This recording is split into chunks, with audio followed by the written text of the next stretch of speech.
Yo, what's up guys? Yeah, PokeaimMD here with the Smogon Tour 23 playoffs tiebreaker between Nintendi and Mounts. Just to give a little bit of backstory or explain what Smogon Tour is, basically it's this 9-week tournament where that happens on the weekends where you're racking up points for 9 weeks and the top 16 make it into playoffs and then you play for a trophy. So I'm actually going to be post-commentating Nintendi versus Mounts for playoffs.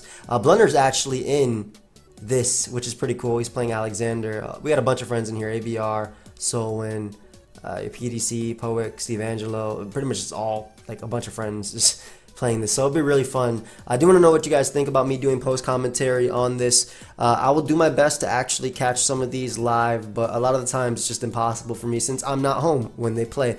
But yeah, it was in 3 generations: Gen 5 OU, which is why you see this. Then we have Gen 6 OU, and then Gen 7 OU, which is of course Sun and Moon OU. So we have Black and White OU, we have ORAS OU, and then we have Sun and Moon OU. So the first game right here, we have Nintendi versus Mounts, obviously. Automatically, just looking at team preview, Thunderous gives Nintendi a ton of problems. He is running a really offensive team. Thunderous just Thunderbolts and 2-hit KOs every mon, and whatever Thunderbolt doesn't 2-hit KO, HP Ice Okos. Looking at Nintendi's team, it looks like, I would say, Rocks lead Garchomp, potentially Scarf, or... it's very offensive, so I'm thinking like maybe Banses or SD, Scarf Keldeo. Jirachi I'm not entirely sure based off of it, and Rotom can run a bunch of things, especially in Black and White. I've seen Rotoms with Signal Beam, HP Ice, HP Fire, Thunder Wave, obviously. And then Dragon Knight, either Banded or Dragon Dance. But yeah, Thunderous is a huge problem to his team. Mew is also a pretty big problem if it's Taunt Will-O-Wisp with Ice Beam, which they always run in this generation, so Dragon Knight is checked, can burn Scizor. And Keldeo can actually be an issue to Mounts if he lets his checks get low. So let's see how they play. So we see Rotom versus Thunderous, generally a really good lead versus Mounts, just because no mon on his team can OHKO it. It can Will-O-Wisp Rotom, it can Pain Split Up versus Lottie's Specs Draco Meteor, which will do like 98%, but it can live it. So Thunderous is his lead of choice. We're going to see a Thunderbolt right here coming out, doing 70%, yeah, no switches at all, as Hydro Pump does 77. So that's really good, getting Thunderous already in range of Stealth Rock. So we actually see the switch out into Garchomp right here, as Mounts predicts that very, very well and goes for the Hidden Power Ice. Thankfully, though, it was Yachi Berry. We're actually going to see Garchomp double back out into Jirachi, as he's going to go for another Hidden Power Ice. I believe what he expected there was maybe Ferrothorn coming in, or something on the Dragon Claw or Dragon move, but Nintendi makes the good double right back out into Garchomp, realizing that, okay, this Thunderous just wants to stay in, and Mounts just sacks his Thunderous immediately to the Dragon Claw. Now goes up to Zacian, which is smart because it does outspeed Garchomp, prevents it from potentially getting up rocks. Though being Yachi Berry, I'm not sure if it's rocks or SD. I'm more so thinking that Jirachi, I didn't see any item on it, and he didn't go for like Ice Punch or Iron Head versus Thunderous, so I'm thinking it's not Scarf at all. Even though we didn't see an item, so I'm thinking at this point it's Belt.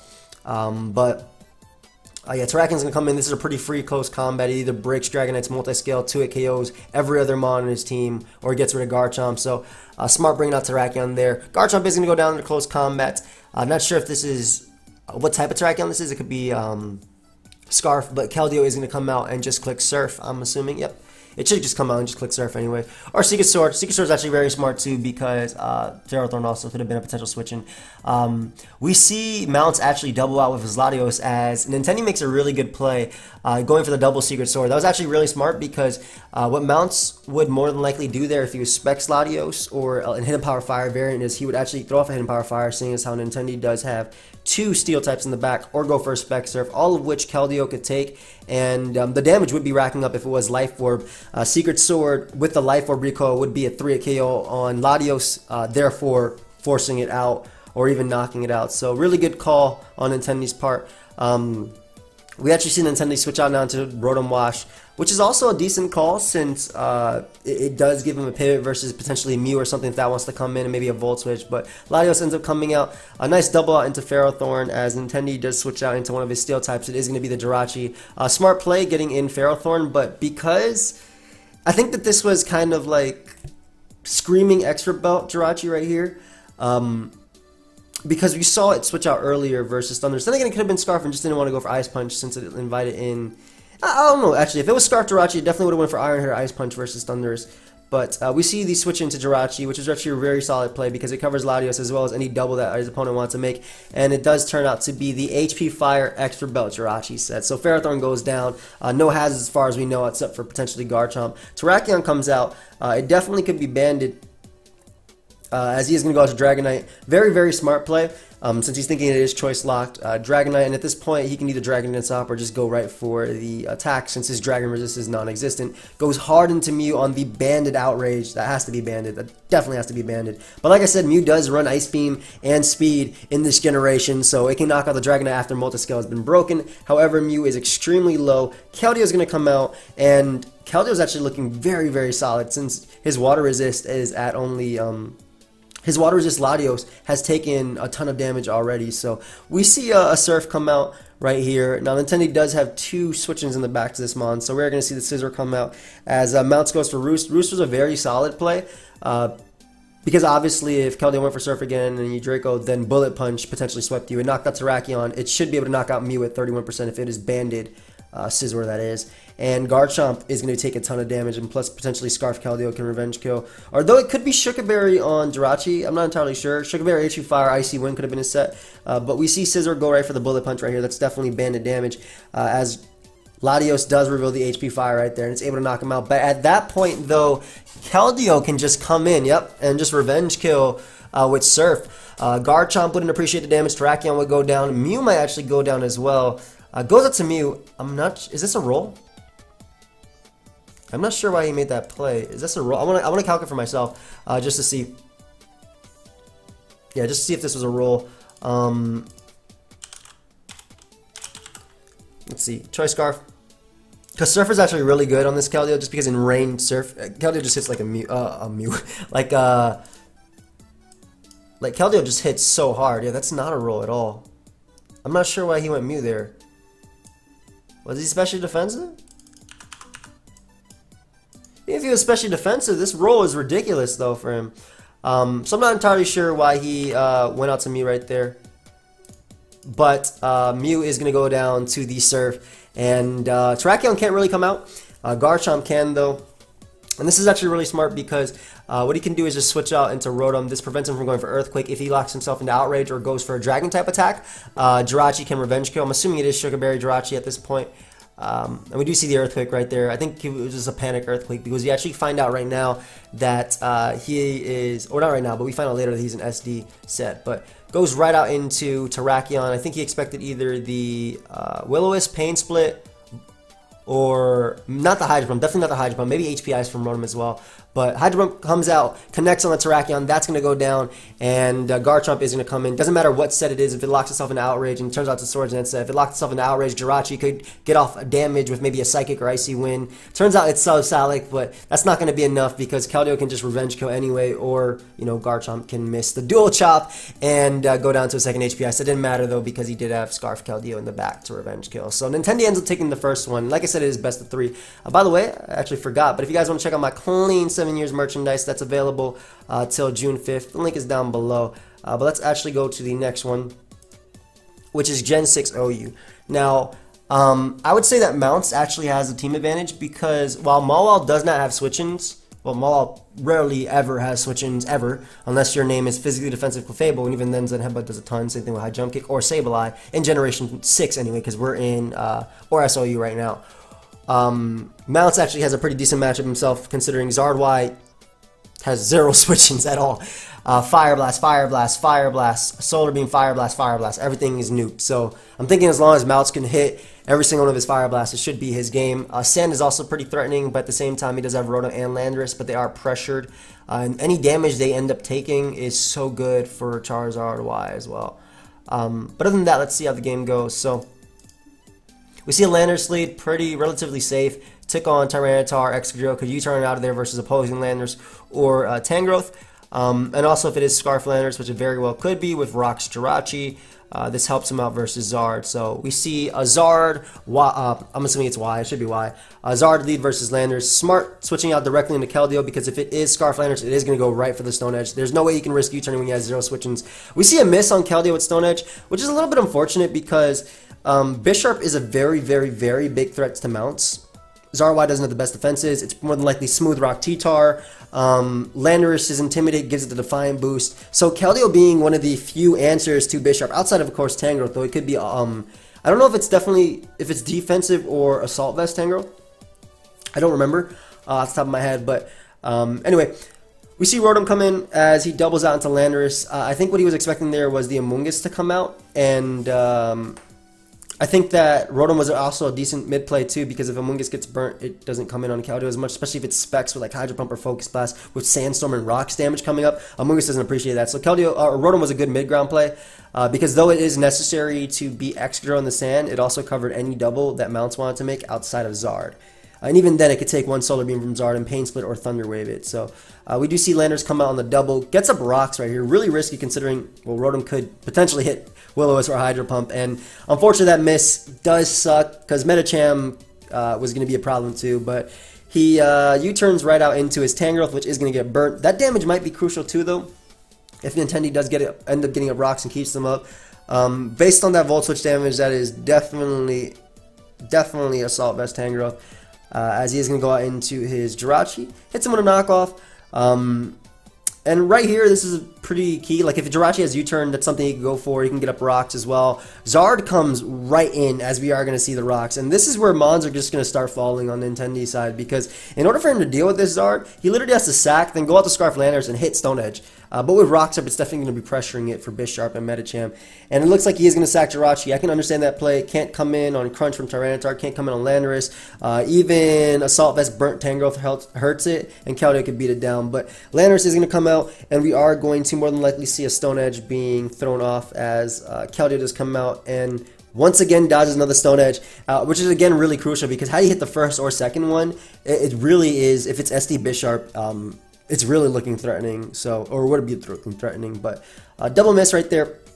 Amoonguss is going to come out as Mounts clicks the Specs Focus Blast. That does so much damage and gets a Spadef drop, so Amoonguss will go down to a second Focus Blast as, well, Focus Blast does what it does best and misses. So a Spore is going to come out. That's really nice because Keldeo was a giant threat, and him actually letting Keldeo go to sleep, I don't know how much I agree with that. I think if I was him, what I would have done was went Tyranitar, considering the only thing it needs to do this game is set up Sand. And Keldeo being alive is really nice because Bisharp, like I said, is a giant threat to Nintendi. So I understand why he made that play, because you just got a Spadef drop on Amoonguss, and it's so, like, the game is like, oh my god, go for this move because you're going to knock out Amoonguss. But maybe like 70% of the time that was the play, but I think Tyranitar was the better mid-ground play. I think it could be Smooth Rock, though, or Bandit on this team. I'm not entirely sure. I'm actually thinking more so Bandit because the rocker was Landorus. So I'm thinking more so it's not Smooth Tar, but maybe either Scarf or Bandit Tyranitar. But either way, we are going to see an Amoonguss double out into Medicham as Keldeo decides to stay in and burn a sleep turn. That's actually smart as well, because there's no way that Amoonguss was going to stay in, because Zard could actually come in on anything that Amoonguss wants to go for. Hidden Power Fire, Giga Drain. The only thing Zard actually would fear is either Sludge Bomb Crit Poison, which I'm not even 100% sure that would knock out Zardwai after South Rock, because Zardwai is just great for death, or a Stun Spore. But we are going to see the Medicham come in as Medicham can definitely Mega Evolve here. It's locked in the Focus Blast anyway, so it's no risk, and we know it's specs just based on the damage. So Mega Evolves, throw off a high jump kick on the Landers. Even at -1 though, at 61%, it should go down to Ice Punch. So we do see Mounts recall his Landers and goes right out into Keldeo. And I think right here, yeah, Nintendi just decides to play the sleep game, play the sleep rolls, because he throws off another high jump kick. Yep. But even, like I said, at 27%, yeah, Medicham is incredibly low, but Landorus is now gone, so that's one less Mon to come in on his own Landorus' Stone Edge, outside of like Assault Vest Tangrowth or whatnot. So Excadrill is going to come out. I'm assuming that he knows that's adamant damage. That has to be adamant damage, because otherwise, if this is Jolly, it's definitely a Jolly Excadrill, but otherwise, if this was Jolly Medicham, then that was not the play. But I'm guessing based on these calcs, I don't want to calculate myself, but I'm guessing based on these calcs, he knows that it is adamant Medicham, because he decides to go directly into Excadrill, which is really smart as well. Either that or it's Scarf Excadrill on Sand. I don't know. It could be that. But Nintendi does decide to stay in with Medicham. I'm not quite sure why, because we didn't see Mold Breaker on the Excadrill itself. So Excadrill actually could not hurt Rotom. Though it could be weakened, which could be threatening later on for the extra go, I guess, as well for itself. But I'm not sure why he didn't go Rotom there, because if he went for Iron Head, if he went for Earthquake, Rotom took it and could Volt Switch on out of there into Medicham. And because Landorus is gone, his only other ground type being the extra, which would not stay in on Rotom at all, Medicham then becomes the threat and can just click Adamant High Jump Kick, and with Rocks Up, it kills every single mon on his team. So I'm not quite sure if I agree with him staying with his Medicham, but I'm sure he has his reasons. If he is in the comment section, he'll probably defend it, which is fine. You know, defend your play. I don't care. But yeah, it's leftovers on Excadrill. Yeah, I'm really not sure why he stayed in with Medicham when he could have just went out into Rotom. But maybe he expected him to pivot into Zard Y. That might have been it. He maybe expected him to pivot into Zard Y. But if you were willing to sack Medicham on that risk anyway, you should have just went Rotom regardless. Because you would just switch back out into Medicham and sack it. But we already see Landorus come out, as his opponent is going to go out into Tyranitar. Which is a safe mid-ground. It catches the Earthquake, also gets up Sand for the Excadrill as well, as, wow, Tyranitar just goes right down. So that definitely have to be like some sort of Scarf Tar or something like that. Zard is going to come out, and Zard is going to once again claim its kill, but also getting rid of the Sand, which means that Excadrill will be slower than Scarflanders. We do see Rotom come out on a very good play on Mount's part. Roost is actually a really solid play, because Solar Beam still can knock out Rotom, and there was no way Scarflanders was staying in, and even if it did, Roost goes after, so Zard doesn't lose its flying type until after the Earthquake. So very solid play. Amoonguss comes out on the Solar Beam. I guess he values Rotom a bit more than Amoonguss, which makes sense. But then he doubles right back on the Rotom. I was thinking, you know, sack Amoonguss and then go Landorus to revenge kill. But either way, this play made sense. He had to sack one of those. But in any case, he's going to go out into his Landorus now. It's either Stone Edge or Earthquake is the play, as Mounts actually decides to go out to his Excadrill. Really odd mid-ground play, considering Tangrowth could eat up any attack that he wanted to go for, while also maybe not risking Bisharp coming in since Sun is up and HP Fire. But then again, Sun is going to fade this turn. But Nintendi reads that play and goes right for Earthquake. So good play, knocking out Excadrill upon switching. But Zard can once again just come right back out and wreak havoc if it wants to. Really just wreak havoc if it wants to, as Amoonguss doesn't come out. And the fact that Zard actually has Flamethrower and not Fire Blast is so good for Mounts as well, since he's not risking a miss ever. But can throw off a Flamethrower. Amoonguss is going to go down. The Landorus will also go down if he wants to go out to that. And yeah, this is still a really good play for him, because ends up going out to Keldeo, as Landorus is going to go right for the Stone Edge and does connect and gets a crit. A little bit of justice right there for earlier on. Zard being at 50% is going to be pretty bad though, as we do see Keldeo waking up and dodging the next Stone Edge. So that's a little bit unfortunate, because had he knocked him out, he could have went Tangrowth. Actually, how many Stone Edges did he use? 1, 2. There's 1, 2. I don't think he used all 8 yet, so he could have gotten off a little bit of extra damage on Tangrowth as well. But either way, Keldeo does wake up, dodge the attack, and knocks it out with Scald. But Keldeo now is in range of Bisharp's Sucker Punch. So is the Charizard. So Keldeo goes down. And Mounts is going to try and play some 50-50s right here with the Sucker Punch versus the SD. Nintendi does get it right and goes right for Sucker Punch. Knocks out the Charizard. And it comes down to, can Tangrowth take 2 hits from Bisharp? So Nintendi decides to SD up. I can respect that play. It would take an Earthquake. Right here, I'm thinking +2 knockoff is a roll on even Assault Vest Tangrowth. So it either comes down to this, or if he goes for Iron Head, goes for knockoff, does not get the roll, and Mounts is back in the game. So now it is 1-1, and here we are with the tiebreaker. A little bit unfortunate that he missed that Stone Edge, definitely, because what he could have done was gotten off a little bit of extra damage on Tangrowth, and then potentially SD'd up with Bisharp anyway, especially with Sun being gone. It would have done a little bit less and knockoff. It still would have been 50-50s though, but that all those misses definitely sucked. Either way, though, let's go on to Game 3. So here we have Game 3, which is Sun and Moon OU. I think Nintendi is using an ABR team that looks like an ABR team, whereas Mounts is using either Zard Y or Zard X, with looking like Assault Vest Magearna, just based on the nature of his team, since he's so weak to Tapu Lele. Bulu, maybe Rock Slander, Scarf Garchomp. But yeah, Mantine is actually pretty decent if it is Zard Y, because it can just Toxic or Haze stall it, Roost stall it. Tapu Koko also being able to pivot around. But it looks pretty even matchup. Both Zards are very threatening to each other. This is Zard Y. This is ridiculously threatening to Mounts. His only answer being his own Zard or Garchomp, which doesn't come in too well. And then the opposing Zard is also really threatening for him if it is Zard X or Zard Y. More so Zard X, because Zard X can break through Mew as well as Mantine a little bit easier. And Mounts has a bunch of mons to pressure Landorus. His own Landorus, Bulu, and Garchomp all pressure this Landorus. So it should be a pretty even matchup. So we do see a Zard lead versus a Landorus lead. And Landorus don't typically run Stone Edge in this generation unless they're dual dance Landorus. But I'm looking at Mount's team and I'm thinking that this thing is definitely rocks, because Garchomp paired next to Landorus, especially when the team is slow. And I say slow as in base 100 speed and lower, because it's pretty mandatory in this time in Sun and Moon that you need a base 100, a mon with base 100 speed or higher than base 100 speed for Volcarona. So I'm positive that this is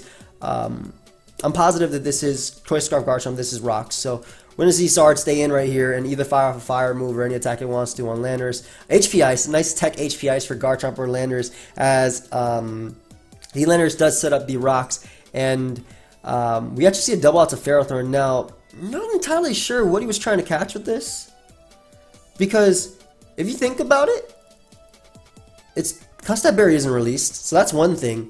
Custap Berry isn't released, so Landorus couldn't outspeed him and go for anything. Sorry about that. We didn't see a Salic Berry. 2, the only switching that Mounts has to a Charizard with HP Ice is his own Charizard. Unless it's not running Solar Beam on Zarwai, which I'm positive that the only move that was dropped in that Zard was either Focus Blast / Earthquake. So I'm positive it says Flamethrower, Hidden Power Ice, Solar Beam, and Roost. So really interesting double on Nintendi's part. But the even more interesting thing is that Mounts calls that double very, very, very well and goes for a Swords Dance, throws off an HP Ice, trying to predict the Landorus to want to come out. I can understand that play as well, trying to predict the Landorus to want to come out in the Earthquake and pivot around in him. But Ferrothorn is able to get up rocks and back to full after this Protect. That was crazy though. I don't really understand that double, because Flamethrower was really no drawback outside of Charizard coming in, unless it was Thunder Wave, Ferrothorn. But even then, like, you're letting in Charizard by going through that. Again, like I said, if you guys are in the comment section, Nintendi or Mounts, and you want to justify your player, let me know. Then by all means, I understand Mounts' play though. He was pretty much dead, so Swords Dance is a great play, regardless if Nintendi did want to switch out. But I don't know. I just don't understand it. But either way, we get to hit him with the +2 Earthquake, as he is going to dodge a Leech Seed. So really, really nice for Mounts. What turned out, losing 99% of your health turn 1 turned into half a Ferrothorn, half a Charizard rocks up, and rocks up, as Landorus is going to come out on the Earthquake. So this is pretty fair. We do see a U-turn, so I'm assuming this is Scarf Landorus yet again. Nintendi seems to really like that, so that's actually a threat, but also that's a little bit bad for Nintendi, since now his Scarf Landorus is weakened to the point of a neutral Flare Blitz from the Charizard. So we're going to see him double right back out into Landorus on the incoming Garchomp. It doesn't have to be Scarf Landorus though, it could very well be defensive, just no rocker. But we do see the Earthquake come out, as was a good play. Going right onto Landorus right there. The grassy terrain is pretty cool in this game, because not only does it helps Charizard if it is Zard X, it helps Charizard in that case, but it also hinders Landorus as well if it is Zard X. I feel like the same, because grassy terrain weakens Earthquake damage, but it also weakens Garchomp at the same time, so that's interesting. Just something to note. But we do see the U-turn come out, as Zard Y is going to come in, and nice EVs on Zarwai, by the way, taking 50%. It should be taking 49. But in any case, we are going to see either a Flamethrower come out or an HP Ice right here, as we do see a Fire Blast from Nintendi's part. So Garchomp is grassy. Well, I was about to say leftovers, but yeah, definitely Scarf. Goes out into his Ferrothorn. Really, really solid play, because even if Garchomp goes for Earthquake, predicting Ferrothorn to be the sack, grassy terrain is up, so Ferrothorn is going to take half the damage, as well as recover a bunch with this, and it can even get off a Leech Seed if it wants to, or even Spikes. So I think he just forgot about his own terrain there. But the half damage on Ferrothorn is actually really nice, though, for Mounts, because this Magearna could be pretty threatening. I was going to say if it was set up Magearna, but I'm positive it's Assault Vest, just based on the nature of the team. It's pretty weak to Lele. You don't switch into it at all, so it should be Assault Vest on this team, but it could be Shift Gear, I suppose. But that damage on Ferrothorn is really nice for Magearna, with Volt Switch pretty much threatening his entire team. Outside of like Mew, pretty much Mew is the only mon on this team that can come in on any attack from this mon. But it goes for power. which is smart. Terrain boosted and whatnot, doesn't let Feeney defog if it wants to. As he could just go for protect right here and get the last turn of terrain plus leftovers, so allowing him to come back in multiple times on either Garchomp's dragon type attack. I love how the terrains are actually so bad for Garchomp, like Misty Terrain weakening Outrage and Grassy Terrain weakening Earthquake. So we see Mew on the Hidden Power Fire. I think this Mew, I remember part of that, like I don't remember all of it, so I'm like commentating as it goes, but I'm remembering from memory as well. But I think this Mew had some pretty cool moves like Scald or whatnot, or Volt Switch or something like that. But Tapu Bulu does come out, which is definitely threatening. Ferrothorn come in on the Horn Leech or Superpower, even that. But we do see Mew go for the Ice Beam and unfortunately crit Mounts right there. I don't know how much that mattered. It probably did. I mean, it should matter. It was a Mew going for Ice Beam. It wasn't Stab or anything. But Zard is going to come out, and we are going to see that it is Zard X, and it is going to go right for Dragon Dance. Very, very, very smart. Not only taking advantage of the grassy terrain, but also the fact that Landorus is in range of a neutral Flare Blitz. So we see Landorus come out. Zard can definitely knock it out with Flare Blitz if it wants to. Zard can also roost on this thing. Because of grassy terrain, it can actually roost on the Scarf Landorus. And yeah, it's even at a bit better or more HP than it was before. So Flare Blitz can definitely come out and knock him out. Yep. Landorus was easily going down in there and still get the last turn of grassy terrain. And this Zard is ridiculously threatening because it can roost up on any attack. Tapu Koko comes out. Tapu Koko can't do anything unless it's like Thunder Wave. It can weaken him with Flare Blitz, but Zard should be able to roost on this Mon no matter what. So yeah, Roost is going to come out. I think that's the game, but Pokemon is a bit of a crazy game, as you can see right there, because it is Z-move, Twinkle Tackle, and it gets a crit on Charizard. That, I'll show you guys the calc right here, but that crit 100% mattered. Even if it was 0 bulk Charizard, right? Let's just say it's 0 bulk Charizard. The best thing that Koko can do is Dazzling Gleam Z-move, so Dazzling Gleam, let's click at Z.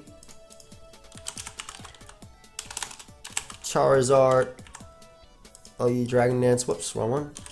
Charizard X, sorry about that. That's Life Orb, see, I'm sorry about that. I was like, what the hell, that shouldn't be doing that damage. But yeah, it does 81 to 95 max. So Charizard 100% lived, and that's of course if it's 0 bulk Charizard. So that really did suck.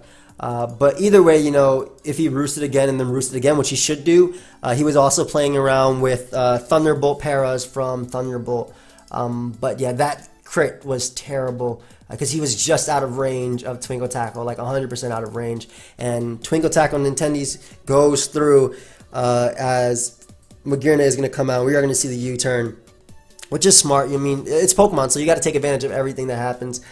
So he's going to play the end game well right here. Goes out to Mew. Actually, it might have been offensive Mew, just based on that Flash Cannon damage, so I don't think the Ice Beam crit mattered on top of Bulu. I'm not 100% sure. But goes for Volt Switch, as he can go out into either Mantine or Ferrothorn on the incoming Flash Cannon again, which is smart. And this is actually really nice because the Rocker is gone from Mount side, so Nintendi can safely defog, getting rid of rocks, and then maybe get them up later with Ferrothorn, which does beat both Mantine as well, or excuse me, Ferrothorn, which does beat both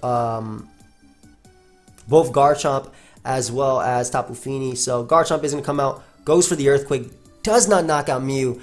So it has to be physically defensive Mew, then definitely has to be some sort of physically defensive Mew if Earthquake only did 37%.